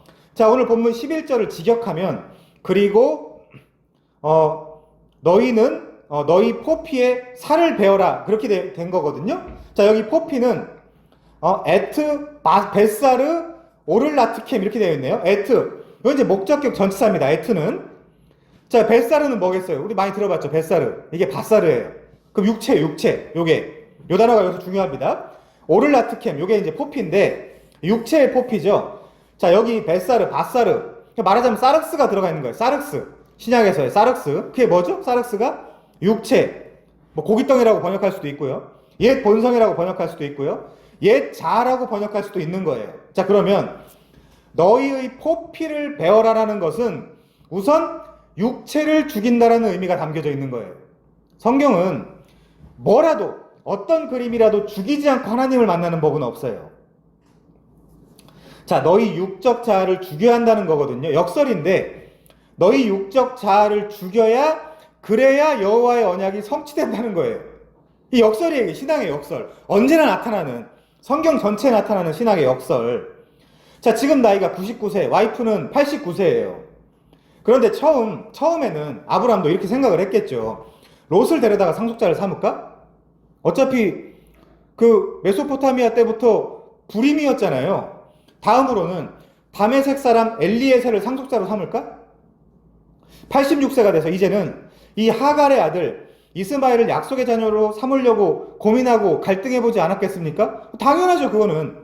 그러니까 아브람은 75세에 부름받아 86세가 되기까지 끊임없이 인간적인 방법으로 하나님의 약속을 성취할 것을 고민했을 것이고, 지금도 그 이후에 13년 동안도 이제도 하나님은 계속해서 그 하나님의 방법은 비웃고 또 다른 방법은 없는가를 계속해서 고민하는 상태의 죽음이 말하자면 할례인 거예요. 그래서 99세에 할례를 행하라고 하는 거예요. 자, 1절에 하나님은 당신을 Almighty God, 전능한 하나님으로 계시하셨죠. 이 말은 불가능한 것을 가능하게 바꾸실 수 있다는 것을 함의한다 그랬어요. 그러면 아브라함은 어떻게 드러나야 돼요? 철저히 불가능한 자로 드러나야 돼요. 철저히 불가능한 자로. 그러니까 여전히 자기 방법으로 언약 성취를 기대하고 있는 99살의 아브라함에게 너의 그 육적 자아를 벗고 네가 죽어야 이 언약 성취를 바라볼 수 있다. 그래서 너는 할례를 행하라 라고 이야기하는 거예요. 제가 그냥 제 혼자 주장하는 게 아니고요. 자, 골로새서 2장 가보겠습니다. 바울이 다 해설을 해줍니다. 이런 부분들을. 골로새서 2장 11절입니다. 자, 골로새서 2장 11절이요. 또 그 안에서 너희가 손으로 하지 아니한 할례를 받았으니, 이 얘기를 왜 써놨겠어요, 바울이. 그게 뭐냐? 그게 곧 육의 몸을 벗는 것이요 그리스도의 할례니라. 뭐예요? 죽여버리겠다는 거예요. 네 옛 본성과 옛 자아를. 뭘로요? 할례로. 물론 신약의 세례로 넘어가긴 하지만 어쨌든 지금 본문에서는 할례로. 자, 그래서 12절에 보면 이렇게 나와 있죠. 너희가 세례로 그리스도와 함께 장사되고 또 죽은 자들 가운데서 그를 일으키신 하나님의 역사를 믿음으로 말미암아 그 안에서 함께 일으키심을 받았느니라. 에게이로. 일으키심을 받으려면 어떻게 해야 돼요? 죽어야 돼요. 죽어야 돼요. 근데 한국교회 문제가 뭐냐면 안 죽은 자들이 너무 많아요. 자, 또 범죄와 육체의 무할례로 죽었던 너희를 하나님이 그와 함께 살리시고 우리의 모든 죄를 사하시고 우리를 거스르고 불리하게 하는 법조문으로 쓴 증서를 지우시고 제하여 버리사 십자가에서 못 박으시고 통치자들과 권세들을 무력화하여 드러내어 구경거리로 삼으시고 십자가로 그들을 이기셨느니라. 이런 표현들이 나오는 것입니다. 자, 넘어가서 자, 그게 죽으라는 거죠. 다음 주에 자세히 살펴보겠지만 99세에 스스로 네 자신과 네 아내에게 기대는 것이 아니라 우리 임신할 수 있을까 회의했을 거 아니에요. 서로 자기들끼리 기대하는 것이 아니라 네가 죽어야 내가 너에게 준 이 언약을 성취할 수 있다 라고 해서 라모에드 설명했죠? 어떤 그런 분명한 때, 그 특정한 때에 하나님이 그때 딱 돌아오셔서 네 자손, 네 후손이 내 아내에게로 잉태하고 출산하게 된다는 것을 말씀하고 계신 거예요. 자, 이것의 신약적 성취가 뭐예요? 예수님이잖아요. 이 이스라엘이 절대로 자기 힘으로 자기 나라를 구원한다거나 자기 생명들을 구원한다거나 자기들의 그 비참하고 슬픈 그 상황에서 벗어날 수 없는 99살의 그 상태에 여호와의 천사가 마리아한테 오셔가지고 뭐라고 그래요? 너한테 잉태할 수 있어. 누구를요? 아들을. 그게 누군데요? 예수잖아요. 그 이야기 하는 거예요, 지금. 창세기에서부터. 우리한테 지금 이삭 하나 주고 야곱 하나 주고 그게 무슨 의미가 있습니까, 우리한테. 그래서 이런 본문들을 읽으면서 훗날 이스라엘이 예수를 낳겠구나. 그리고 그 예수가 메시아가 돼서 온 세상에 흩어진 하나님의 자손들을 하늘의 별과 같이 많이 출산시키겠구나. 거기까지 읽을 수 있어야 돼요. 할례 언약을 보면서. 그때 우리는 뭐 해야 돼요? 죽어야 된다니까요. 그때 이스라엘은 뭐 해야 돼요? 죽어야 된다니까요. 이스라엘이 살아있는 한 예수는 올 수 없어요. 우리가 해볼게. 우리 힘으로 얼마든지 할 수 있어. 그 400년 동안 증명됐잖아요. 신구약 중간기에. 안 된다는 게. 그리고 구약 전체 기간 동안 증명이 된 사실 아닙니까? 자, 그래서 하나님의 언약, 하나님의 약속이 성취되기 가장 좋은 조건은 인간이 열심히, 인간이 최선을 다해서 그 언약을 성취해 드리는 것이 아니라 제발 가만히 좀 있는 거. 그쵸? 니들은 가만히 있어 여호와께서 너희를 위하여 일하시는 것을 보는 거. 그래서 나서면 말아먹는 거예요. 나서면. 자, 그래서 실제 훗날에 이날 준 생식의 능력으로, 이날 생식의 능력을 줬어요. 물론 물리적으로 줬습니다. 또 그두라를 취해서 미디안을 낳게 되고 그 미디안이 아브라함의 자손을 끝까지 괴롭히게 되죠. 우리가 한편에 사사기를 배우고 있잖아요, 지금. 기드온을 배우고 있잖아요. 그 기드온의 대적이 누구예요? 아브라함의 후손이라니까요. 미디안. 그래서 가만히 좀 있으라, 제발. 가만히 있으면 내가 다 할게 이제 그거예요. 자, 그래서 이스라엘은 그리고 그들에게 속한 자들이면 누구든지 할례를 받아야 돼요. 그 할례가 뭐라고요? 죽는 걸 의미하고 있다. 죽는 걸, 죽음을. 당시 할례를 받은 남자는 포피가 벗겨진 상태이기 때문에 자신의 성기에 하나님의 언약 징표가 남아있다는 것을 늘 확인할 수 있게 되는 거예요. 가장 확인하기 좋은 때가 언제예요? 화장실 갈 때. 하루에 몇 번씩 확인하는 거예요. 아, 그래. 내 살에, 내 몸에 하나님의 언약이 있지. 그거 확인하면서 뭐 하겠어요? 진짜 우리가 출산해야 되는 그 자손은 내 힘으로 낳는 게 아니야. 라는 거를 얘네가 이스라엘이 정상적이었다면 그 고백을 하나님 앞에 하면서 살았겠죠. 근데 얘네들이 어떻게 했어요? 아니, 우리 할례 받았으니까 우리 하나님의 자손이야. 라고 착각을 한 거예요. 그래서 사도 바울이 할례에 구원 없는 거야. 라고 이야기를 한 겁니다. 그래서 인간은 육체적으로는 아무리 아름답고 맛있고 좋은 것을 먹어도 뭐 쏟아내요? 화장실 가서 뭐 쏟아내요? 내보내는 것은 다 오물이고 배설물이잖아요. 그것이 육체의 한계이기도 합니다. 그래서 인간은 아이러니하게도 자기 육체에만 신경 쓸 때 쏟아내는 모든 것들은 족족 다 오물과 더러운 것 뿐이에요. 그럴 때 자신이 보죠. 아, 내 혼자 힘으로는 오물과 더러운 것밖에 쏟아낼 수 없는 내가 내 몸에 하나님의 언약이 있구나. 가장 더러울 때잖아요. 말하자면 그때가. 그래서 성경은 영적인 사람이 되라는 것이고 영적인 열매, 곧 아름다운 열매를 많이 맺으라는 거예요. 아무튼 당시 육신적으로 아브라함에게 속한 이스라엘은 화장실을 갈 때마다, 그쵸? 화장실을 갈 때마다 그 언약을 확인하게 되었습니다. 그러나 시간이 흐르고 또 모든 것은 희미해지고 희석되어 가고 퇴색되어 가게 마련이죠. 그리고 할례 행위 자체가 아니라 그 할례 그 이면의 내용을 봐야 되는데, 그 컨텐츠를 봐야 되는데 자꾸만 이들은 할례 받은 우리 이스라엘, 그를 받기 때문에 우리는 아브라함의 자손이고 하나님의 선민이라고 착각하기에 이르게 된 것이죠. 자, 우리 사도행전 15장 가보겠습니다. 사도행전 15장. 그래서 아브라함의 자손을 많이 만들어야 하는 아브라함의 자손들인 유대인들이 아브라함의 자손들을 막고 있는 거예요. 사도행전 15장이 한번 볼게요.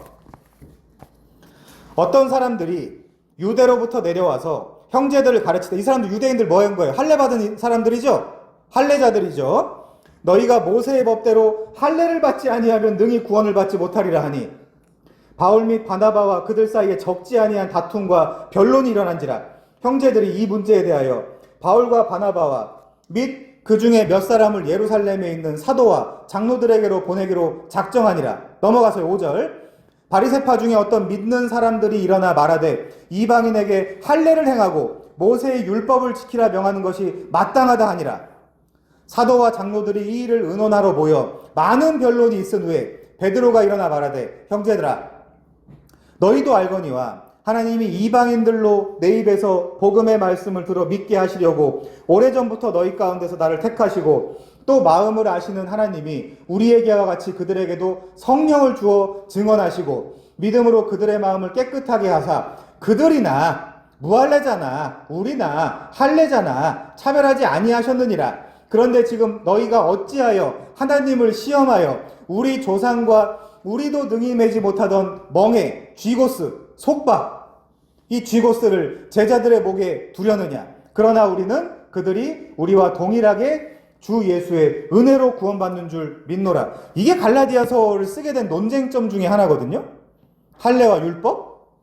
근데 그 일을 하라고 했던 할례자들 유대인들이 너희들은 아니야. 익스클루시브. 배타성. 너희들은 아니야. 너희들은 개잖아. 이방인이잖아. 근데 왜 구원받으려고 그래? 왜 아브라함 언약 속에 들어오려고 그래? 만약 들어올 거면 할례 받아. 그거 한 거예요. 유대인들이. 평생을. 조금만 더 보겠습니다. 갈라디아서 2장 1절입니다.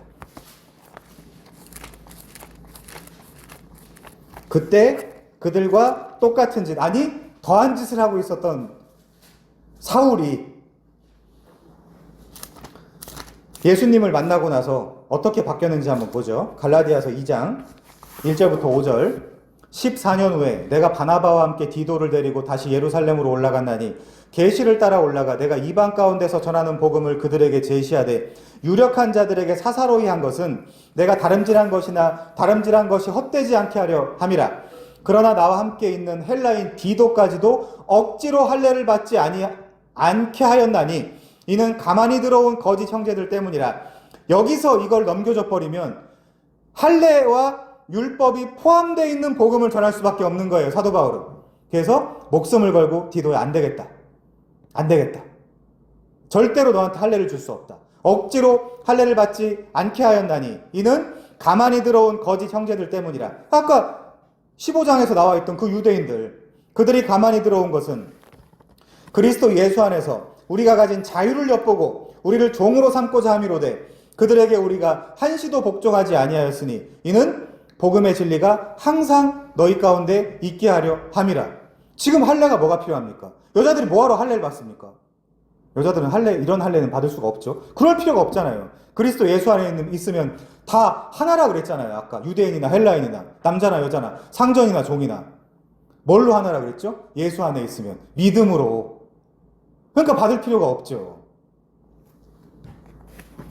자, 아브라함은 분명 창세기 15장 6절에서 의롭다함을 받았어요. 그리고 17장에서 그 의롭다함을 받은 증거로 할례를 받은 거예요. 할례는 하나님의 언약을 믿는 자로서의 인침이라는 의미를 갖습니다. 하나 더 찾아볼게요. 로마서 2장 25절. 거기 이렇게 나와 있습니다.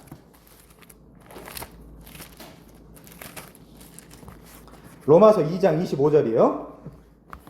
네가 율법을 행하면 할례가 유익하나 만일 율법을 보하면 내 할례는 무할례가 되느니라. 이스라엘 역사 동안 율법을 지킨 적이 있어요, 없어요? 없죠? 할례 괜히 받았잖아요.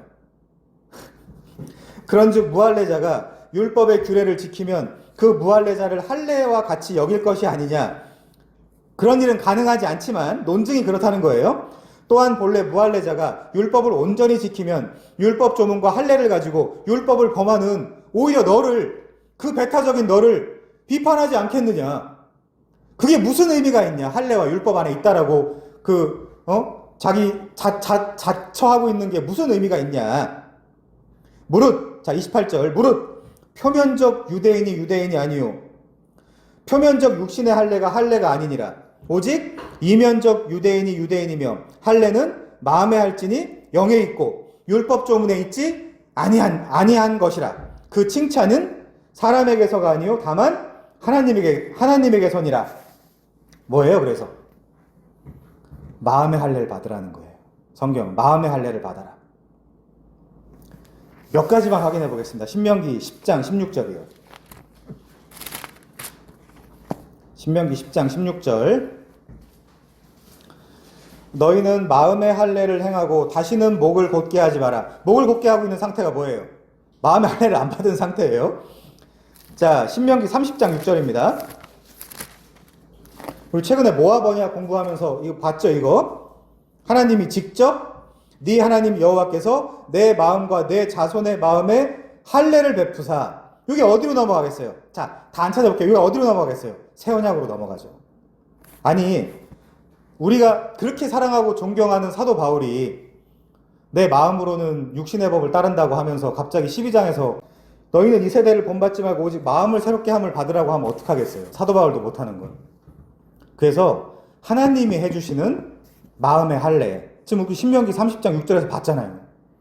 모압 언약, 못 지킬 거 알고 언약을 못 행할 걸 알고 하나님이 직접 해주시는 그 마음의 할례. 그게 그대로 어떻게 넘어가겠어요?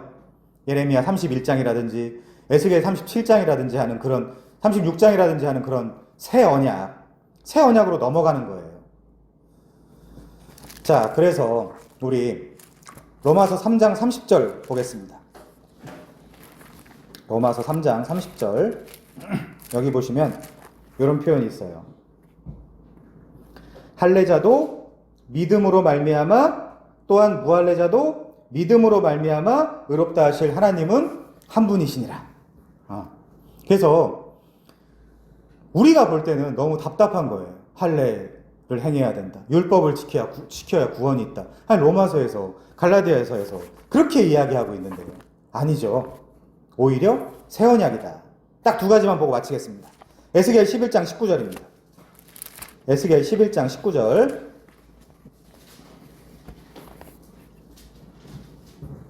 내가, 여기 주어가 누구예요? 내가, 하나님이죠? 하나님이 그들에게 한 마음을 주고 그 속에 새 영을 주며 그 몸에서 돌 같은 마음을 제거하고 살처럼 부드러운 마음을 주어 내 율례를 따르며 내 규례를 지켜 행하게 하리니 그들은 내 백성이 되고 나는 그들의 하나님이 되리라. 하나 더요. 에스겔 36장 26절입니다. 또 새 영을 너희 속에 두고 새 마음을 너희에게 주되 너희 육신에서 굳은 마음을 제거하고 부드러운 마음을 줄 것이며 또 내 영을 너희 속에 두어 너희로 내 율례를 행하게 하리니 너희가 내 규례를 지켜 행할지라. 지켜 행하는 그 신앙적 비결이 뭘까요? 그게 할라크입니다. 처음에 나왔던 다시 도돌이표로 돌아가서 너는 내 앞에서 행하여 완전하라. 나랑 동행하고 동행한 것으로 탐임 완전해져라. 그 얘기예요. 지금 할례 언약은. 그러면 우리도 지금 하나님이 된 상태잖아요. 창세기 3장에 보면. 그럼 이 하나님이 된 상태가 어떻게 되어야 될까요? 죽어야죠. 그게 죽어야 사는 비밀이죠.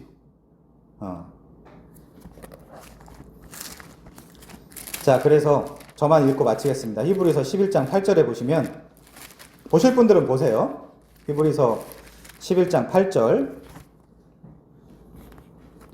믿음으로 아브라함은 부르심을 받았을 때 순종하여 장래의 유업으로 받을 땅에 나아갈새 갈 바를 알지 못하고 나아갔으며 믿음으로 그가 이방의 땅에 있는 것 같이 약속의 땅에 거류하여 동일한 약속을 유업으로 받은 이삭 및 야곱과 더불어 장막에 거하였으니 이는 그가 하나님이 계획하시고 지으실 터가 있는 성을 바랐습니다.